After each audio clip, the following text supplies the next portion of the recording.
श्रीमा Shri Arvind online Shri Arvind पाठचक्र रे योगदान करथिबा भाई अपा मानकु नमस्कार। आजिर आलोच्य विषय प्राण ही अधिकांश अनुचित गतिस्पंदनर उत्पत्ति स्थल। प्राण ही अधिकांश अनुचित गतिस्पंदनर उत्पत्ति स्थल प्रसंग रे आलोचना करने निमंते पुरीर जन्मेजय भाई जन्मेजय द्विवेदी को मु अनुरोध करुछि। जन्मेजय भाई तंकर वक्तव्य प्रदान करंतु। आजिर एही ऑनलाइन पाठचक्र रे उपस्थित समस्त अपा ओ भाई मानक मोर नमस्कार। आपण माने एते संख्या रे एकत्र होई श्री अरविंद को एवं मां को अधिक रु अधिक भाव जानिबार चेष्टा करुचंती। यह एक अति आनंदर विषय। मते आज जो सुजोग दिखाई आपण मान सहित मिसी प्राण शक्ति उपरे आलोचना करिया पई जहाँ कमल भाई कहले प्राण ही अधिकांश अनुचित गतिस्पंदनर उत्पत्ति स्थल ए संपर्क आलोचना करिया पई सुजोग दिखाई। मु माँ और श्री अरविंद लिखित विभिन्न पुस्तक आधार रे ये विषयटी उपर मु किछि आलोकपात करी। विश्व भितर को प्रवेश करिया पूर्व आपण मानक समस्त को मोर अनुरोध, जदि कौन सी विषय किसी संदेह रहे किंबा आपणकर प्रश्न थाए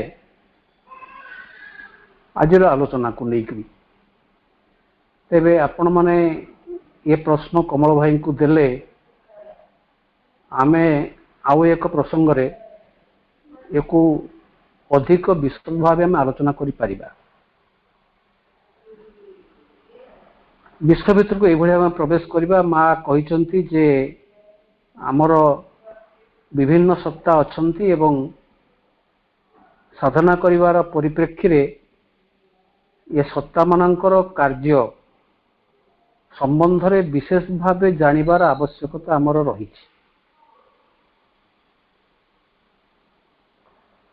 पूर्वतन आध्यात्मिक धारा रे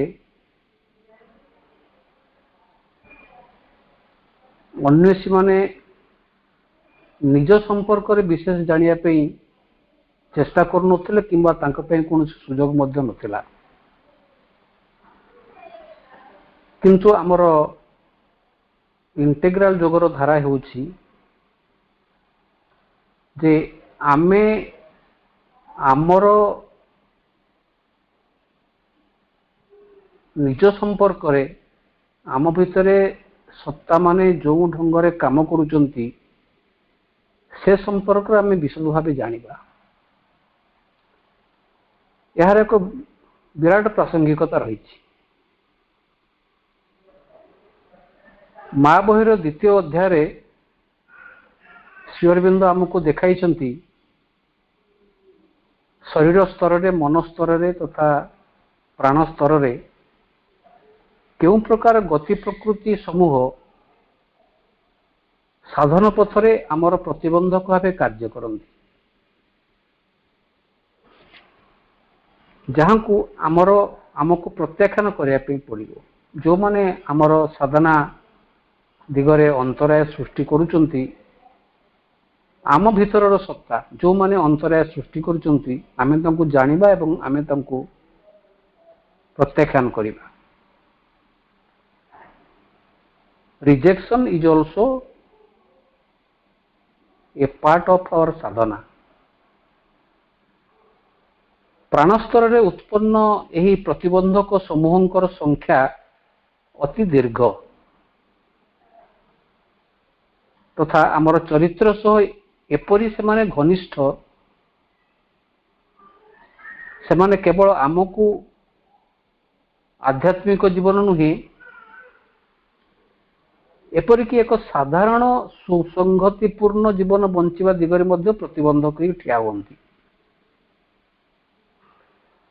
ଶ୍ରୀ ଅରବିନ୍ଦଙ୍କ ଭାଷାରେ ମା ବହିରେ ଯାହା କହିଛନ୍ତି, ସେମାନେ ହେଉଛନ୍ତି ପ୍ରାଣ ପ୍ରକୃତିର ବାସନା, ଦାବି, କ୍ଷୁଧା, ଉତ୍ତେଜନା, ଆବେଗ, ସ୍ୱାର୍ଥପରତା, ଅହଙ୍କାର, ଗର୍ବ, କାମ, ଲୋଭ, ଈର୍ଷା, ଅସୂୟା, ସତ୍ୟ ପ୍ରତି ବିରୁଦ୍ଧାଚାର ଇତ୍ୟାଦି। ତାଲିକାଟି ଏତିକିରେ ହୁଏତ ମା ବହିରେ ଶ୍ରୀ ଅରବିନ୍ଦ ସମାପ୍ତ କରିଛନ୍ତି। ଅନ୍ୟତ୍ର ଏ ସମ୍ପର୍କରେ ଆହୁରି ବହୁତ କଥା କୁହାଯାଇଛି।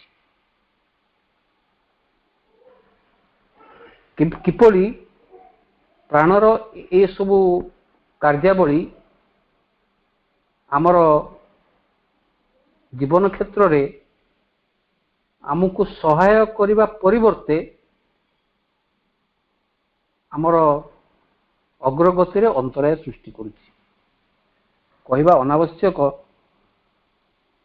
ଏ ସମସ୍ତଙ୍କ ସହ ଆମର ଘନିଷ୍ଠ ପରିଚିତି ଅଛି।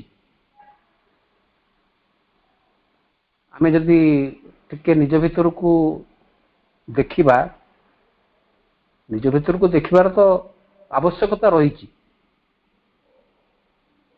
ମା ଆମକୁ ବାରମ୍ବାର ସଚେତନ କରିଦେଉଛନ୍ତି ଯେ ତୁମେ ଆଗେ ନିଜ ଭିତରକୁ ଚାହିଁ ଦେଖ, ତୁମ ଭିତରେ କୋଉମାନେ କିଭଳି ଭାବେ କାମ କରୁଛନ୍ତି। ତେଣୁ ଆମେ ଯେତେବେଳେ ନିଜ ଭିତରକୁ ଭଲ ଭାବରେ ଚାହିଁ ଦେଖିବା, ଆମେ ଦେଖିବା ଯେ ଏମାନେ ଆମର ଖୁବ ଅନ୍ତରଙ୍ଗ, କିନ୍ତୁ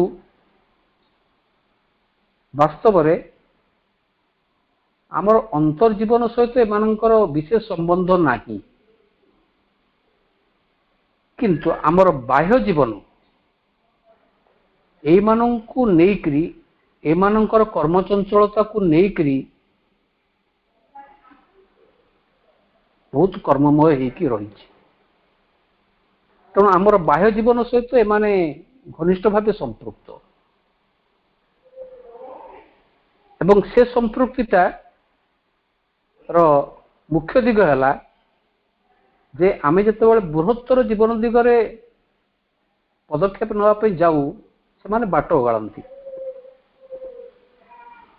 ତେଣୁ ଆମରି ସାଙ୍ଗରେ ଥାନ୍ତି, ଆମ ସହିତ ଘନିଷ୍ଠ, କିନ୍ତୁ ଉଚ୍ଚତର ଜୀବନ, ବୃହତ୍ତର ଜୀବନ ଆଡ଼କୁ ଆମର ଅଗ୍ରଗତି ଯେତେବେଳେ ଆରମ୍ଭ ହୁଏ, ସେମାନେ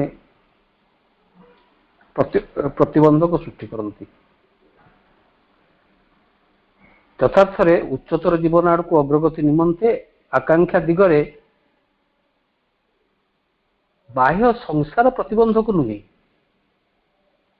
ଏଇମାନେ ଯୋଉମାନେ ଆମ ଜୀବନ କ୍ଷେତ୍ରରେ ଲୁଚି ରହିଛନ୍ତି, ଏ ପ୍ରାଣର ଗତି ପ୍ରକୃତି, ଏଇମାନେ ହିଁ ପ୍ରତିବନ୍ଧକ, ପ୍ରକୃତ ପ୍ରତିବନ୍ଧକ ଏଇମାନେ।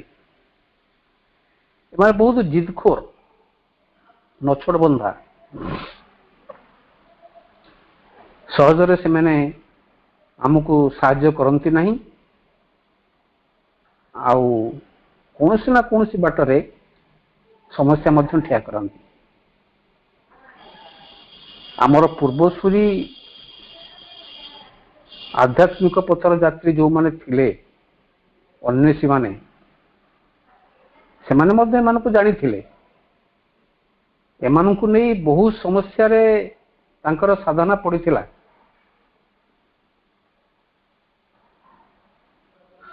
ସେମାନେ ଏଥିରୁ ରକ୍ଷା ପାଇବା ପାଇଁ ବହୁତ ବାଟ ମଧ୍ୟ ବାହାର କରିଛନ୍ତି।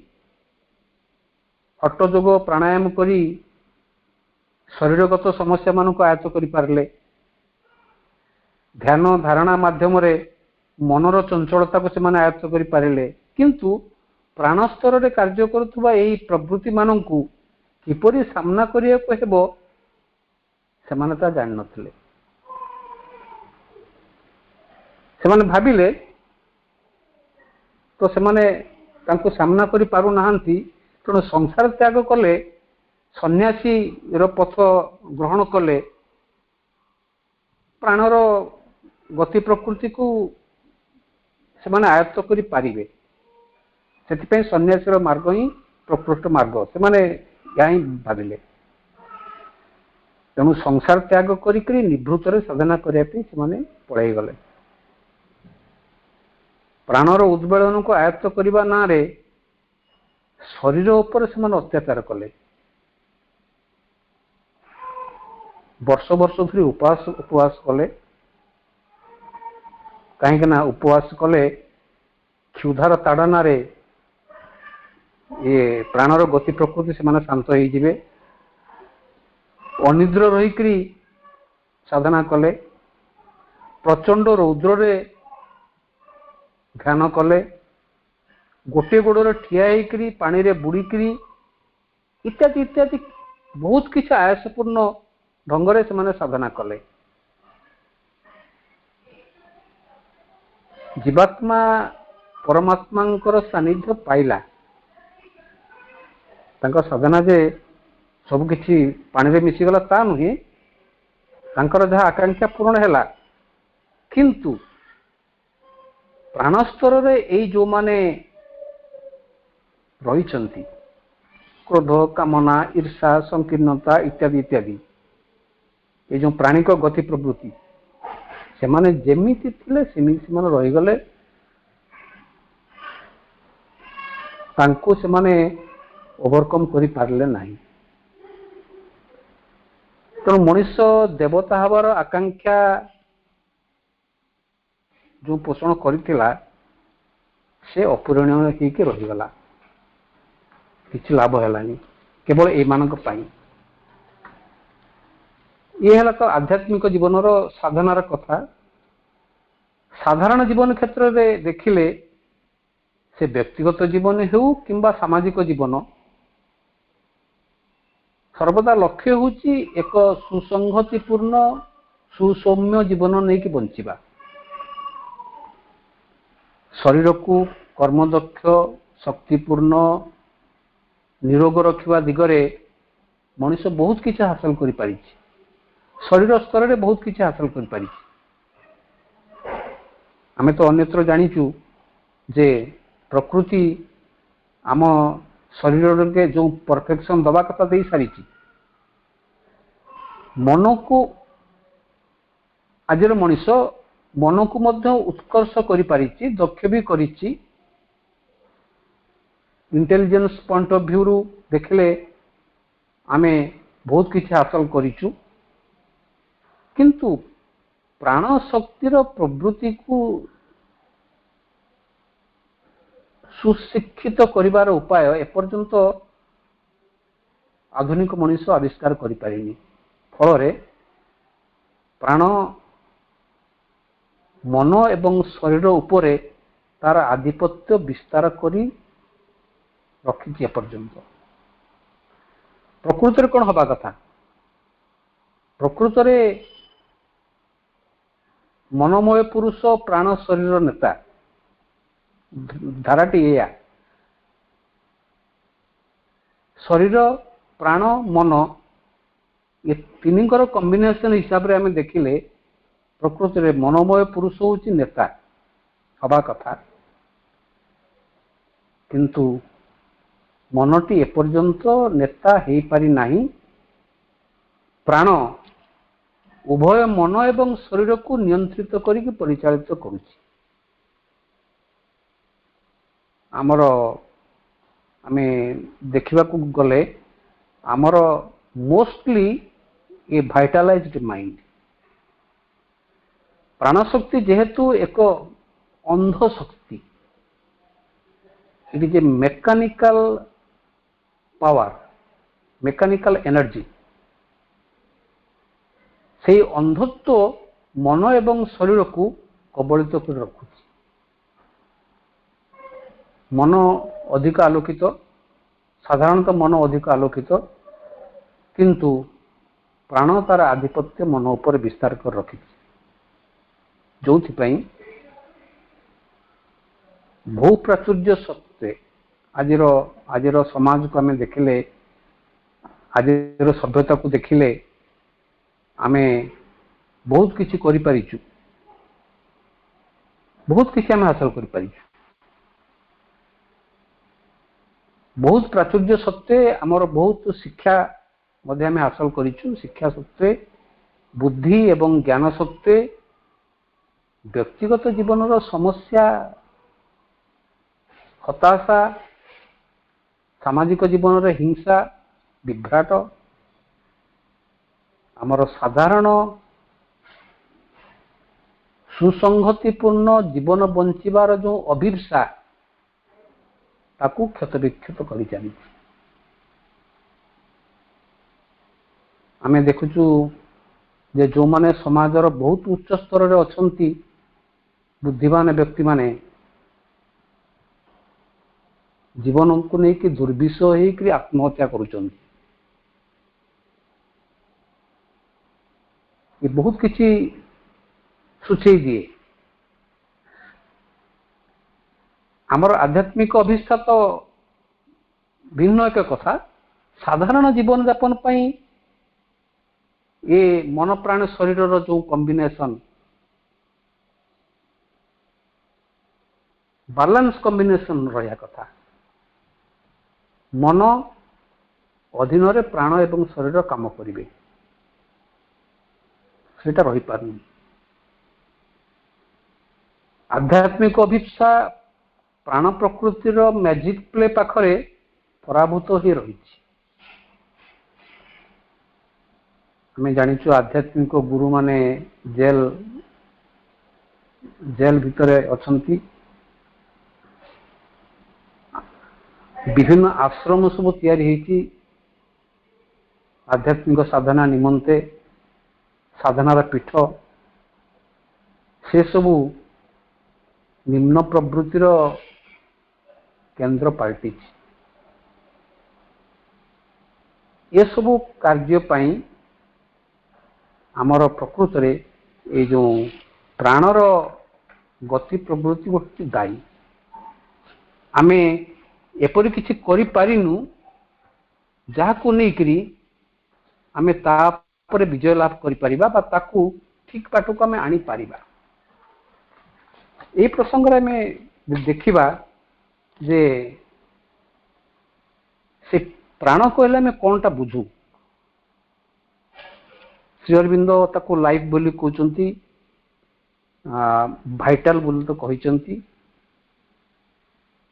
लाइफ बा प्राण कहले आमे साधारणतः आम शरीर रे निश्वास प्रश्वासर प्रचलन सह जोड़ी ताकू बुझिबा पे चेष्टा करू। एटा होची साधारण बुझिबार धारा। निश्वास प्रश्वासर प्रचलन अच्छी माने प्राण अच्छी, यह नहीं अर्थात प्राण मध्य नहीं। यह को लेकरी जीवन एवं मृत्यु आमे विचार करू। पाश्चात्य विज्ञान वस्तु मानकर विभक्तिकरण करी से माने एनिमेट एवं इनएनिमेट, सजीव एवं निर्जीव ताकू दुई भाग करचंती। विज्ञान तत्व अनुसार किछि सृष्टि भितर प्राण अच्छी यथा प्लांट एवं एनिमल, एवं किछि सृष्टि भितर प्राण नाही यथा जड़ वस्तु। किंतु भारतीय तत्व जहाकू श्री अरविंद मध्य ग्रहण करिसंती, तांकरी सेही तत्व अनुसार प्राण कहले एक शक्ति को बुझाए, जहा सृष्टिर समस्त किछि रूप नैथिबा सकल वस्तु मध्य पथर खंड टू आरंभ करी मनुष्य पर्यंत उद्भिद और प्राणी जगत मध्य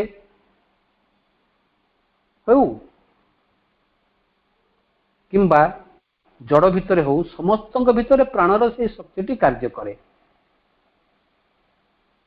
तफात होची उद्भिद एवं प्राणी जगत मध्य को अनुभव करहब किंतु जड़ मध्य प्राण अनुभव सापेक्ष नुहे। एपरिकी कहुब जे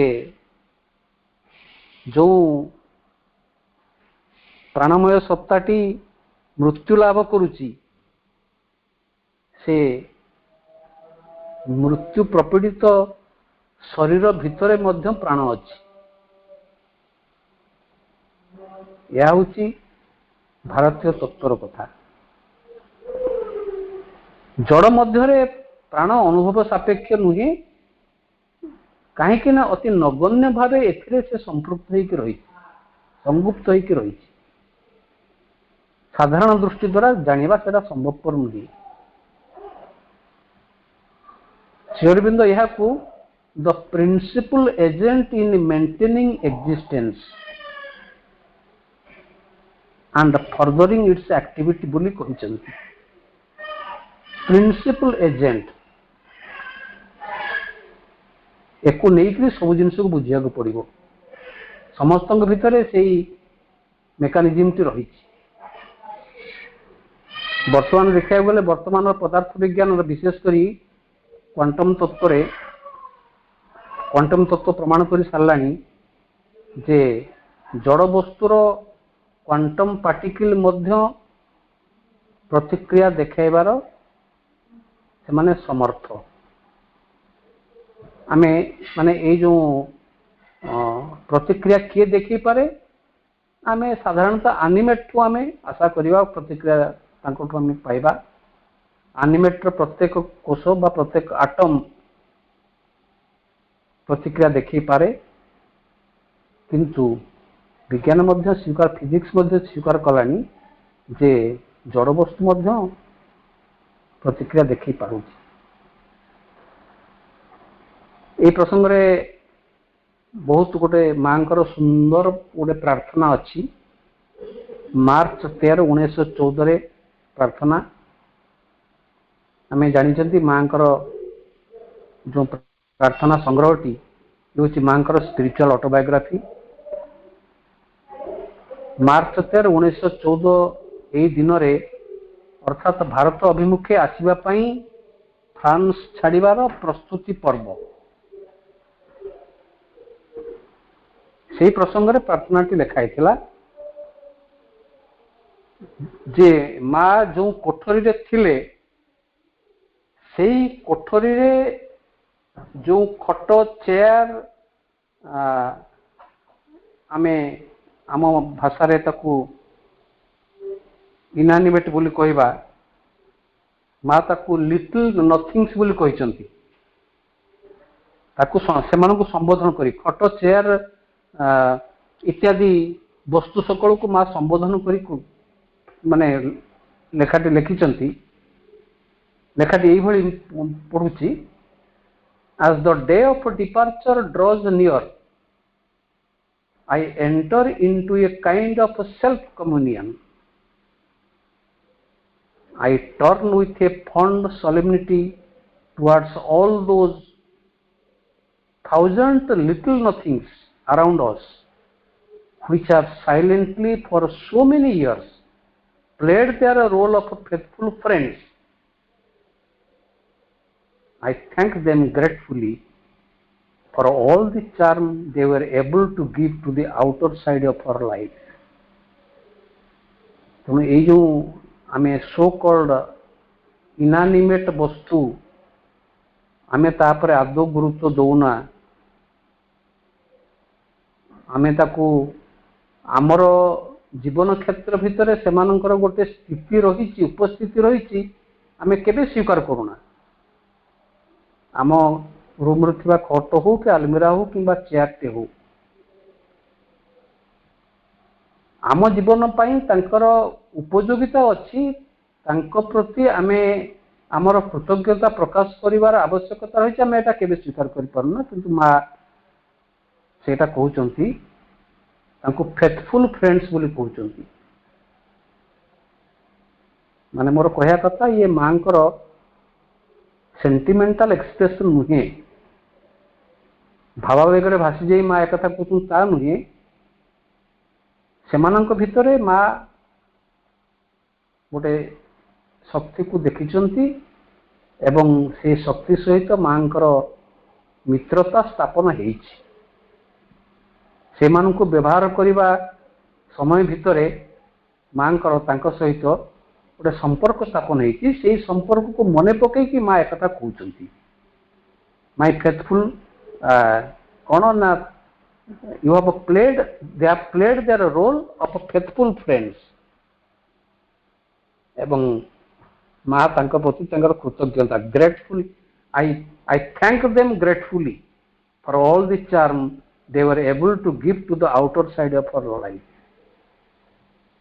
मांकर कहया कथा तांकर बाह्य जीवन जदि समृद्ध हेइछि, आनंदमय हेइछि, सेति पई सेमानकर मध्ये अवदान अछि। तो ए सब को देखिले आमे जानिबा जे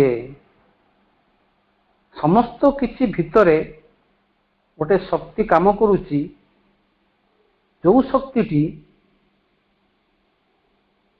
जो शक्ति आधार रे से वस्तुटी समग्र सृष्टि भितर तार स्थान निरूपित कर रखी। तो यही प्रसंग रे श्री अरविंद भाइटाल ताकू भाइटाल बोली कहउचंती। श्री अरविंद डिफाइन करूचंती जे ए भाइटाल मीन्स प्राण, it is a life force, desire force in man, and that part of the being that responds to desire and is the instrument of the life forces। तो से माने तांको जो दृष्टि रे आमे देखिबा से माने से भली भाବରେ ମଧ୍ୟ रेस्पोंड करिवे, कारण तांको भितरे से प्राणटी रहिछि।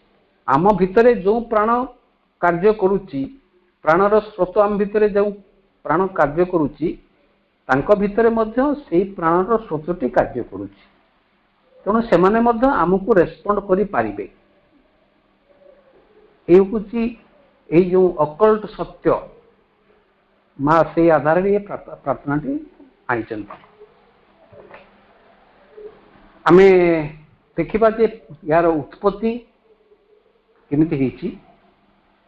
भारतीय सृष्टि तत्व अनुसार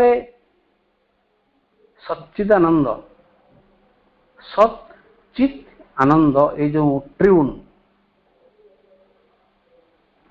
तीनंकर एक उपस्थिति आमे ताको सच्चिदानंद बोली कहया।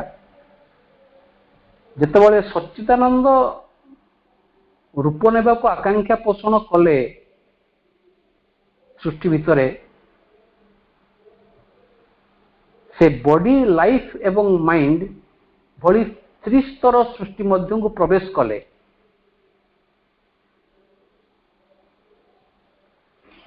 तांकर जो चित शक्ति, चित तपस, कॉन्शियसनेस फोर्स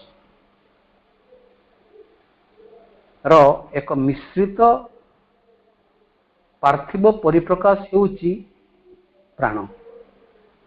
अर्थात प्राण हेउची चित तपस्र विकृति। तेणु से सच्चिदानंद ठे जो कॉन्शियसनेस टी कार्य करे, से कॉन्शियसनेस प्राण शक्ति भितर मध्य कार्य करुच्ची, किंतु अति डिमिन्यूटिव फॉर्म रे, विकृत अवस्था अति क्षुद्र नगण्य अवस्था कार्य करुच्ची। आटम ठारो आरंभ करी मानव पर्यंत प्रत्येक स्तर रे एक ही प्राण शक्ति स्रोत आकार रे प्रवाहित होउछि। निम्नतर सृष्टि मध्य रे आमे निम्नतर कहले जो मैटर बोली बुझीबा, यह एक यांत्रिक शक्ति भाव कार्य करे एवं जार एकमात्र कार्य होउछि तार गठन एवं विघटन तैयारी करिबा भांगिबा एकमात्र कार्य। किंतु मानव स्तर रे ए प्राण शक्ति मन सहित संयुक्त ही गोटे सृजन प्रक्रिया सृष्टि करिछि। कारण प्राण भितर शक्ति अच्छी, प्रचंड शक्ति अच्छी एवं मन सहित युक्त होला परे तार कार्यकारिता बढ़ी जाए। इसे माँ एजुकेशन बही रे भाइटाल एजुकेशन चैप्टर रे भाइटाल को केते केते प्रशिक्षित करिवार आवश्यकता रही से संपर्क में बहुत जोर दे कहते। प्राण जेहेतु क्रियाशील एवं यह शक्तिर स्रोत एणु या दुई भली भाव में काम करें। दुई भली अर्थ गोटे है तार नष्टकारी दिग आ गोटे हूँ तार गठनकारी दिग। आजिर समय रे आमे जतबले भाइटाल रो कार्यकारिता को आमे देखिबा आम आखिरे आगे पड़े से केमिति नष्ट करुछि भाइटाल माने एटा प्रकृति तार से रूप नुहे किंतु से गोटे नष्टकारी शक्ति भाव रे कार्य करी चली। आजिर युव शक्ति मध्य विशेष करी जो माने मिसगाइडेड यूथ तांको भितरे हिंसा तांको भितरे उद्दामता अन्य व्यक्ति तथा समाज को क्षति पहुंचाला बड़ी कार्य ये सब होची से अशिक्षित प्राणशक्ति अशिक्षित प्राणशक्तिर कार्य। एपरिकी जो आमे विभिन्न प्रकार टेररिज्म देखुचु, विभिन्न प्रकार टेररिज्म धर्मकुल टेररिज्म हो पारे किंबा सोशल रिफॉर्मेशन ना रे मध्य टेररिज्म ये सब मध्य से मिसगाइडेड प्राणशक्ति मिसगाइडेड भाइटाल परिणति जहाकू आधार करी आजिर आलोचना विषय कमल भाई ठीक करचंती जे प्राण ही अधिकांश अनुचित गति स्पंदन उत्पत्ति स्थल।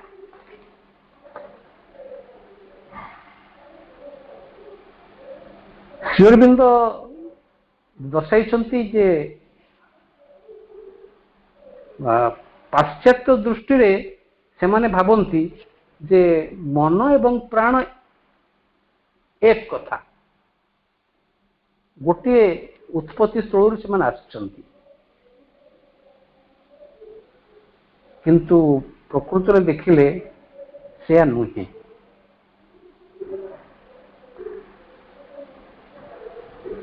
Heart is the part of the vital किंतु समस्त प्राण शक्तिर केंद्र प्रकृत हृदय नुहे। मनर कार्य बुद्धि चिंतन ये कार्य करिबा हाँ जेतेबेले मनर कार्य भाइटाल द्वारा नियंत्रित हुए सेतेबेले ताको आमे भाइटाल माइंड बोली कहिबा। अर्थात व्यक्तिर विचार शक्ति बा बुद्धि डिजायर फोर्स जहाँ को कामना द्वारा नियंत्रित हुई कार्य करे। या फल विचार शक्तिर शुद्धता लोप पाए कारण पूर्व कही जे ये हूँ गोटे ब्लाइंड फोर्स भाइटाल एवं जिते से ब्लाइंड फोर्स टी अन्य मान को कबलित करे विशेषकर मन को कबलित करे तो मनर जोटा उच्चतर कार्य विचार करिवार शक्ति तार शुद्धता मान लोप पाई जाए। यार तो क्लासिक एग्जांपल हमर महाभारत अच्छे। से क्लासिक एग्जांपल है कुरुराज धृतराष्ट्र। धृतराष्ट्रंकर से डिजायर फोर्स एते प्रबल थिला जे मन तार विचारशीलता पूरा पूरी निष्प्रभ हो गला। से जहा किसी निष्पत्ति नौथिले जहा किसी कथा कहूथिले से समस्त से प्राण प्रयोजित डिजायर फोर्स नहीं आसला। That is so far the best example. एपरी आमे कहि परिबा जे द्वितीय विश्व युद्ध रे जो जापान ऊपर आणविक बीमा पका गला से मध्य से प्राण शक्ति। कारण सेठी जो माने एटा को प्रयोग कले जो वैज्ञानिक बा जो माने राजनीतिज्ञ एभली गोटे निष्पत्ति नेले से माने तांकर से विचार बुद्धि हरई बसते। प्राण शक्तिर प्राबल्य से माने निष्पत्तिर बाट हुड़ी गले। यही विभिन्न कार्य होची आज समाज रे आमे जाको एग्जांपल हिसाब रे माने ले परिबा। एवं आजिर सभ्यता को जदि आमे देखिबा ठीक भाव रे जे आजिर सभ्य मनुष्य को आमे प्रकृत रे मेंटल मैन बोली कहिबा समीचीन नुहे। कारण मनटी ठीक भाव रे काम करूनी। मेंटल मैन हवा परिवर्ते से अधिक परिमाण रे भाइटल मैन होची। कारण तार समस्त किसी निष्पत्ति भाइटल रु आसुची। एपरिक आमे कहबा पाश्चात्य सभ्यता होची से भाइटालिटी परिप्रकार प्राण शक्तिर परिप्रकार। से अच्छी ना आध्यात्मिकता से अच्छी ना मनर मननशीलता। जो मन उपरे से पाश्चात्यर लोक माने अधिक गुरुत्व दियंती से मध्य तार उपस्थिति मध्य नाही। तो ये भाव में देखले आमे जानिबा जे भाइटालिटी सब बड़े आमर आगर से काम करुच्ची ताकू अनुसरण करुचंती अन्य माने माने विशेषकर मन एपरिक आमर शरीर जो नीड्स तांकु मध्य शरीर नीड को मध्य डिसाइड करुच्ची आमर भाइटाल। आपण देखिबे बहुत एडवर्टाइजमेंट आसुची जोटा कि माने एडवर्टाइजमेंट नीड बोली प्रचार करा होची। धर चॉकलेट चॉकलेट खाइबा गोटे नीड बोली एडवर्टाइजमेंट देखले आमे भाबी बसिबा जे चॉकलेट खाइबा मा गोटे नीड शरीर पे गोटे आवश्यकता। किंतु वास्तव रे शरीर पे तार आवश्यकता नहीं बा जो बोली ढंग रे देखा जाउची से बोली आवश्यकता नहीं। एमिति गोटे डिजायर रो इंद्रजाल पे तैयारी कर दिया होची माने डिजायर रो नीड से जो डिजायर रो नीड टाकू शरीर रो नीड बोली कही करी हमकू से दिगरे ऑलमोस्ट भसई निया होची। तेणु आमे से शरीर रो नीड किंबा मनर नीड दीटा भितर आमे डिस्टिंग्विश करि पारनु। सबकिछि से प्राण ही सबकिछि निष्पत्ति नौ। श्री अरविंद ये जो भाइटाल बीइंग कथा कहले जो भाइटाल बीइंग कथा भाइटाल बीइंग रो चारोटी दिग कथा श्री अरविंद कहचंती। प्रथमतः प्रथम दिगटी हूँ मेंटल भाइटाल। मेंटल भाइटाल अर्थ व्यक्ति तार आवेग, कामना, प्रवृत्ति, सेंसेशन ये समस्त को मानसिक रूप दे दिए एवं यार उत्पत्ति स्थल होची region of the throat to heart. Throat ठारू आरंभ कर हार्ट पर्यंत तार उत्पत्ति स्थल। द्वितीय होची इमोशनल भाइटाल। इमोशनल भाइटाल परिप्रकाश होची प्रकृत लव, जॉय, सरो, हेट्रेड एवं एमानकर केंद्र होची हार्ट। तृतीय होची सेंट्रल भाइटाल। सेंट्रल भाइटाल परिप्रकाश होची ambition, pride, fear, love of fame, attraction, repulsion, desire, ये भली पैशन, भाइटाल लॉन्गिंग इत्यादि इत्यादि।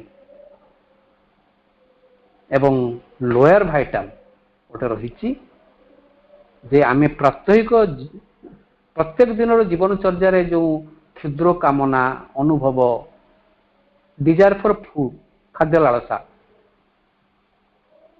जौन लालसा,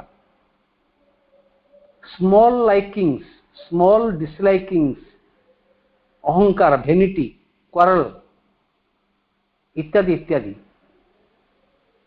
ये हूँ लोअर भाइटाल अंतर्भुक्त। एवं तार उत्पत्ति स्थल हूँ आमर नाभि केंद्र, नेवल सेंटर। ये समस्त को आम जब रिअरेंज करवा आम दुई प्रकार भाव रिअरेंज कर आम कहवा हायर भाइटाल एवं लोअर भाइटाल।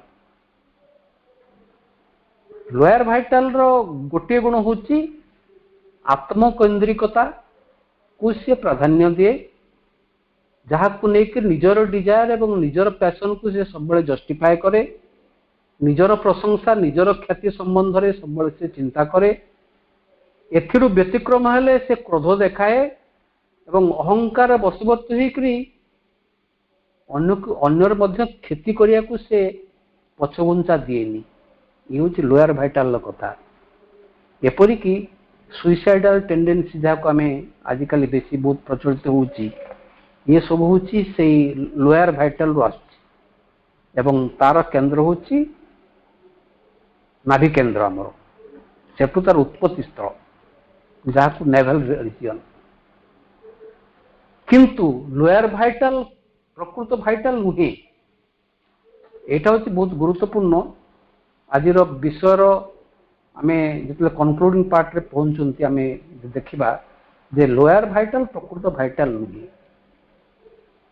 प्रकृत भाइटाल हूँ हायर भाइटाल जहाँ को श्री अरविंद ट्रू भाइटाल बोली कहते। एवं ये आमको उच्चतर जीवन आगड़ को जावाई प्रस्तुत करे, इन्स्ट्रुमेंट ऑफ द डिवाइन हवाई आमको प्रस्तुत करे, उच्चतर जीवन आकांक्षा आम भितर से सृष्टि करे, से आमको कार्य करने प्रेरणा दिए। यार कौन सी डिमांड नहीं, यार कौन सी डिजायर नहीं। It does not run after happiness. Happiness केवल से माने लोअर भाइटाल जे केवल हैप्पीनेस खोजे। यार कौन सी एम्बिशन नहीं किंबा वैनिटी नहीं। ये हूँ गोटे डिवाइन इन्स्ट्रुमेंट बा ताको श्री अरविंद डिवाइन वारियर बोली मध्य कहते जे अग्रगति पाई जो कुछ उद्दामता रही से उद्दामता से हायर भाइटाल भीतर थाए। गोटे बेस्ट बढ़िया एग्जांपल मन को मोर बारंबार आसे स्वामी विवेकानंद जे कि होचंती से हायर भाइटाल प्रतीक एवं ताहा होची ट्रू भाइटाल। एटा होची ट्रू भाइटाल। आमे भाइटाल कहले साधारणतः से जो निम्न प्रवृत्ति रो विभिन्न गुण आमे से को ही भाइटाल बोली ही विचार करू जे व्यक्ति स्तर रे, समाज स्तर रे